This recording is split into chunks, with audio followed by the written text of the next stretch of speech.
C'est pas une DA, hein, c'est un stylisme. Là, t'as une vie réelle. Non, mais c'est pas l'histoire comme ça. Attendez, je m'excuse, je peux pas répondre à la va-vite comme ça parce que je dois partir, j'ai un plateau télé là. Mais t'es pas Barbie, toi. Qu'est-ce qu'on sait? Parce que ça se saurait. Mon seul objectif aujourd'hui, c'est de revenir avec quelque chose de beaucoup plus gros. C'est joli? Je laisse ouvert ou fermé? Ouvert. Ah, ouvert?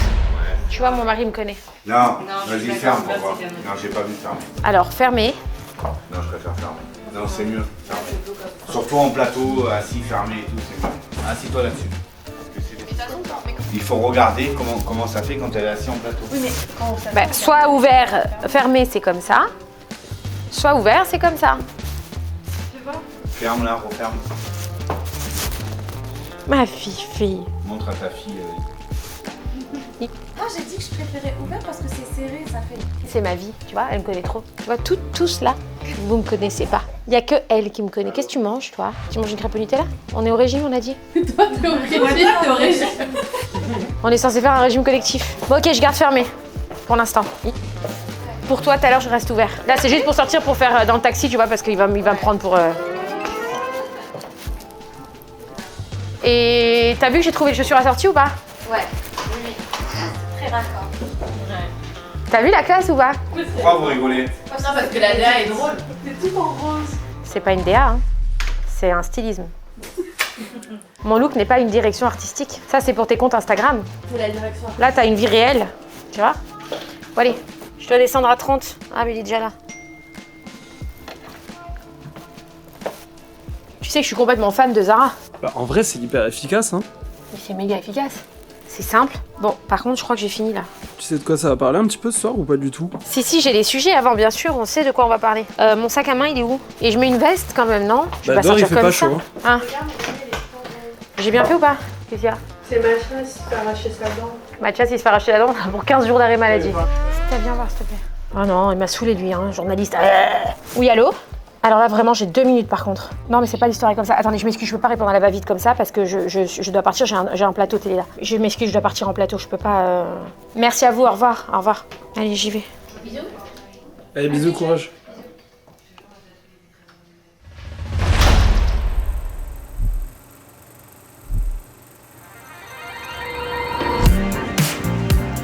Appelez-moi Mathieu.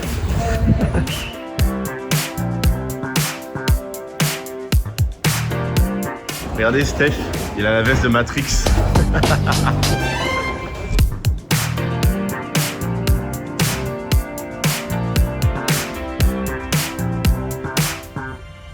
J'ai besoin d'une chambre, ok? Je t'ai déjà dit ce qu'il fallait faire. C'est quoi? Seulement, tu as peur de relever le défi que je t'ai donné. Vas-y, donne-moi le défi. Je te le redonne. Ouais. Ce soir, tu vas dans un anniversaire où il y a beaucoup de gens comme toi célibataires. Donc, ta mission est évidemment de faire connaissance avec une jeune fille et qui t'invite chez elle à dormir ce soir. Parce que tu n'as pas d'hébergement. Et si tu relèves ce défi, tu auras un chèque cadeau de 100 €.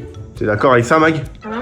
Bon, voilà. Bon, ça veut dire qu'elle est d'accord. Oui, c'est bon. Allez, c'est parti. Tu vas où ce soir? Je fais un anniversaire. Mais t'habilles en rose, là? Oui, parce qu'en fait, c'est ma copine Jade, influenceuse, et aussi, et qui fait son anniversaire ce soir. Le thème, c'est Barbie, rose et tout, tu vois. Mais tu n'es pas Barbie, toi.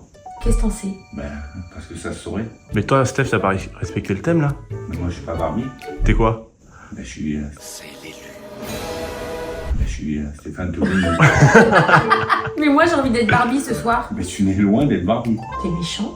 Mais non, mais tu ne le ressens pas, c'est tout.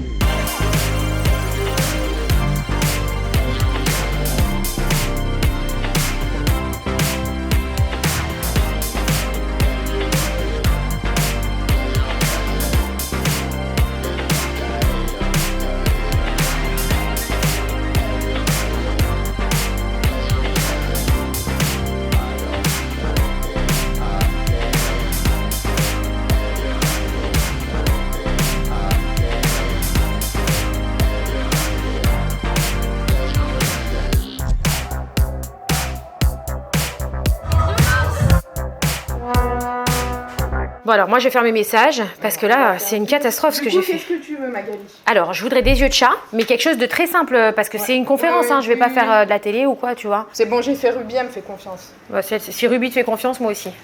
Encore une fois. Une fois quoi? Et je mets ma veste Matrix. Oh non. Crois-moi, ça fait mal. Arrête Bella. Attends 2 secondes parce qu'il y a mon chat qui va se faire bouffer. Bella, tu arrêtes. Quelqu'un peut prendre Bella, elle va se faire bouffer par Thor. Bella, tu arrêtes. Tu arrêtes. Arrête de faire la belle, là. T'as tort. Tu vas finir en boulette.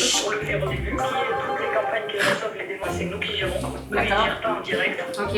Merci. D'accord. 2024, on discute sur la chaîne de Magali Berda. Ah, vous avez vu ça? C'est sur YouTube. C'est quoi? C'est du baume à lèvres. C'est pas... C'est du baume à lèvres. Non, moi, pour moi, la vaseline, c'était... le Oui, truc, oui, moi, oui.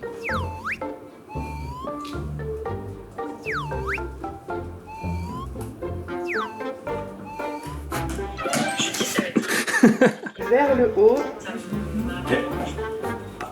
Je vois plus où je filme. Je l'aime trop. Colette, c'est ma vie. Je suis trop contente, Colette. Je t'aime trop. Alors qu'on n'est pas loin, on y connaît. Et il est con, ce Mathias. Je me casse. Tu vas où? Chez moi. Au revoir, une des meilleures DA de France. Si ce n'est la meilleure. Et oui, c'est vrai. Mais grave, de ouf, mon Thomas. Elle est pas ouf. Hein. Pourquoi vous êtes des mythos? Non, chérie, je suis pas là. Je pars faire une conférence. Je vais rentrer, je pense, vers 22h. Oula! Oula! Quoi? Quoi? Ah! Oh, c'est payé de nuit, ça, oh! Ah, Steph, on est payé de nuit, là. Oui. Vas-y. C'est Magali Berda qui nous paye elle-même de nuit, hein. Oui. C'est dans le 8ème, l'adresse. Tiens, je te l'envoie, Steph. Enfin, Mathias. Et bien sûr, et c'est... C'est là-bas, c'est là-bas. Peter, t'es là, ça va? Tu veux qu'on se voit demain? Il est pas là, Peter, demain, il est au pays imaginaire. Peter Elliott. Peter Pan. Non, mais te rappelles quand t'avais fait le facette avec ton père? Tu m'entends? Tu m'entends? Est-ce que tu me vois? Non. Je lève la tête. Est-ce que tu vois son compte? Ah oui, en fait, il met 8 fois. En fait, il remet lui-même. Ah oui, d'accord. Il ne sait pas mettre en une fois. Bah alors moi, j'avance à la conférence avec... Et nous, on part. Et toi, tu me rejoins. Dès que Shonal arrive ou les garçons ils arrivent. Shona, elle rentre pas. On va pas ranger où? Mais non, mais les garçons ils rentrent de toute façon, non? Vous voulez voir, Vincent? C'est lequel ton profil déjà, la merde? Je sais pas. Les filles, on y va. Victoria, tu pars avec Steph? Il y a le Uber, hein. Donc, je donnerai l'adresse à Mathias, tu me rejoins au resto. C'est bon? Mathias, descend. Attends, le Uber, il est en bas, il va se casser. Il est où le sac de Mathias? En fait, le Uber se barre. T'es sûre qu'il y a ta veste? Bah celui qui a le sac qui est dedans. Mais t'es vraiment beaucoup maquillée par contre, chérie. Ah bah ça, c'est la veste qui va parfaitement aller avec ta tenue. Je suis ta styliste, madame. C'est moi ta Mais non, styliste. mais- Allez vite, chérie. Mon amour. Ça, Mouah. À tout à l'heure. Déposez Mademoiselle Marketing à gauche. Bon, bah, mademoiselle marketing, c'est parti. Pourquoi t'as pas filmé ça? Au revoir, monsieur. Monsieur. Ah, ils sont pas tous arrivés? En fait, ils sont pas très en avance en général, les étudiants. Ah, bah, J'ai dit, Si j'avais su, je serais venue à 20h. Je vais vous présenter qui va vous interviewer. D'accord. C'est une petite étudiante parce Ok. que je trouvais que c'était plus sympa. Ok. Je vais passer par une autre entrée. Ok. Sans doute l'entrée des artistes. Tu te prends pour qui, toi? Bonjour. Bonjour. Bonjour. Merci à tous d'être là. Merci beaucoup Magali de nous faire Avec plaisir. présence. Merci beaucoup. On vous connaît tous des réseaux sociaux, du monde de l'influence. Comment est-ce que quand vous avez voulu lancer Shona Evans, vous avez réussi à convaincre ces personnes-là de vous faire confiance puisque c'était un concept, comme vous l'avez dit, qui était nouveau en France? Ah, ça va vite, quoi. Sur les réseaux sociaux, ça va très vite. Donc, ils ont compris qu'aujourd'hui, dépenser 1000 € dans une pub avec un influenceur, c'est plus rentable que de dépenser 60 000 € sur une pub télé. Parce que sur une pub télé, déjà, on ne sait pas combien ça va nous rapporter. Donc, on dépense un gros budget. Combien vraiment elle m'a fait gagner?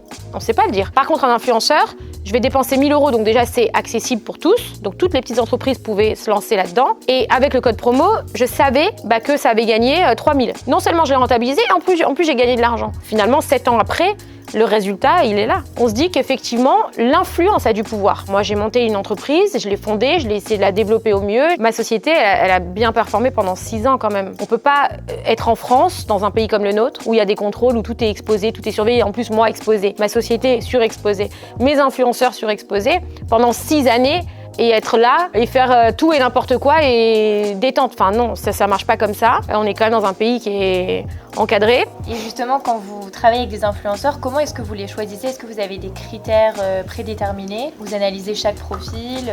Moi, j'estime que mon métier, c'était pas de juger les gens. Après, on s'attache à certains, parce qu'on crée des affinités comme tout le monde. Je veux dire, on est des humains avant tout. Et en plus, je suis quelqu'un de très ouvert d'esprit et je suis hyper tolérante et j'accepte la différence. Et c'est ça aussi qui est magique sur les réseaux sociaux. C'est cette diversité qu'on peut retrouver sur les réseaux sociaux. sociaux où il y en a pour tout le monde et tous les goûts en fait. Donc faut respecter les goûts de chacun, c'est tout. Comment est-ce que vous avez fait pour rester pertinente et imposée entre guillemets dans ce domaine? Bah, c'est pas toujours évident d'avoir de la concurrence. Après, c'est aussi excitant parce que du coup, on a envie de se dépasser. Moi, je suis quelqu'un de très carriériste et je pense que si j'avais pas eu la concurrence, je me serais jamais dépassée autant, peut-être. Dans toutes les carrières, il y a des hauts, il y a des bas, c'est comme ça. Je me suis pris une rafale pendant 1 an et demi. Mon seul objectif aujourd'hui, c'est de revenir avec quelque chose de beaucoup plus gros. Il faut être très armé psychologiquement et il faut être très terre à terre. Faut pas oublier, c'est très compliqué parce qu'on a affaire à un milieu qui est très compliqué. Tout ce qu'on fait la construction d'une personne. Ce que moi j'ai vécu, ça a été très violent. Donc à un moment donné, tu as un instinct animal. C'est que tu n'as plus le choix. C'est soit tu crèves, soit tu te bats. Tu sais au fond de toi que tu as vécu une injustice qui est dramatique. Soit tu laisses gagner, soit tu te bats et un jour tu sais que ça va payer. J'aurais eu 50 milliards d'occasions en 1 an et demi de lâcher. En ce moment, le matin, quand je me lève, je me dis putain, mais si j'avais lâché au moment où j'ai failli lâcher et dont Ellie est témoin et a vécu avec moi ces certains moments, et ben je serais pas en train de vivre ce qu'en ce moment je suis en train de vivre. Donc faut y aller quoi. Est-ce que par moment vous avez senti que vous avez peut-être trop mélangé tout ce qui est relations professionnelles et relations personnelles? Alors oui, complètement. J'ai tout mélangé. Je regrette pas non plus parce que si j'avais pas mélangé, j'aurais pas eu ce que j'ai eu. Quand t'es ami avec quelqu'un, tu vas lui parler de ta vie, tu vas lui raconter des secrets et qu'après, il t'enregistre ou alors il balance des faux secrets, il les arrange à leur sauce. Au moindre problème, après, ça fait du chantage, on te fait une tentative d'extorsion de fonds, des conneries comme ça. Je pense que j'ai toujours été sincère dans ce que j'ai fait. Vous avez eu beaucoup de haine et de harcèlement sur les réseaux ou via les influenceurs. Est-ce que vous avez pris cet harcèlement comme une chute et comme une descente en vous? Du 17 mai 2022, donc c'est le jour où Booba a commencé à m'attaquer, jusqu'au 10 décembre de cette année 2023, j'étais en dessous de tout. Et c'était vraiment des moments très compliqués où tu perds toute confiance en toi, tu perds tous les repères. J'ai perdu tous mes repères. Le 10 décembre, quand je suis allée en Israël faire cette journée et cette vidéo YouTube, ça a été un déclic pour ma remontée. Je me suis fait défoncer, mais bizarrement, tu vois mon projet que j'ai dit tout à l'heure, il m'est arrivé 15 jours après. Alors que ça faisait 1 an et demi que je n'arrivais même plus à sortir de ma chambre, que je ne voyais même plus. J'étais dépassée par ce qui m'arrivait. Je ne pouvais même plus parler. C'est-à-dire, dès que je parlais, je pleurais. Pendant 1 an et demi. Et j'ai fait cette journée en Israël. Et toute la violence que j'ai prise derrière, elle m'a apporté une force monstrueuse. C'est-à-dire, mais tu peux même pas t'imaginer à quel point je suis reconnaissante de cette journée en Israël. C'était incroyable. On était tellement performants pendant des années, ça se passait bien. 2022, quand Booba a commencé, c'est qu'en fait, il a attaqué toutes les marques avec qui on travaillait. Il s'était procuré mon catalogue.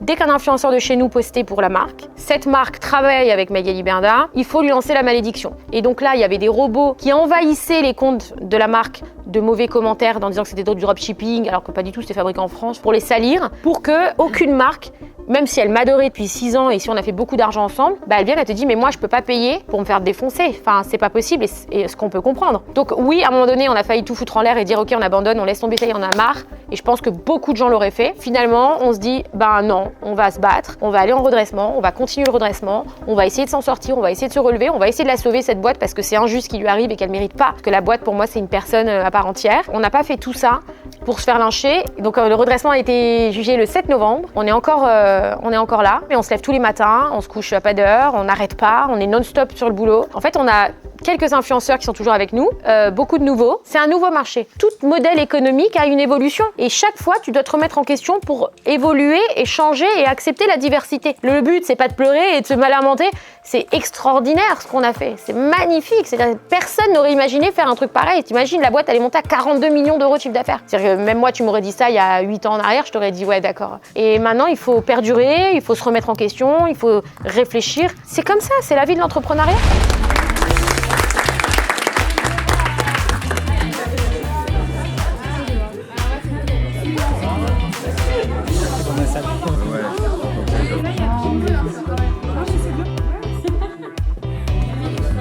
C'était top. On fait des cœurs. On y va.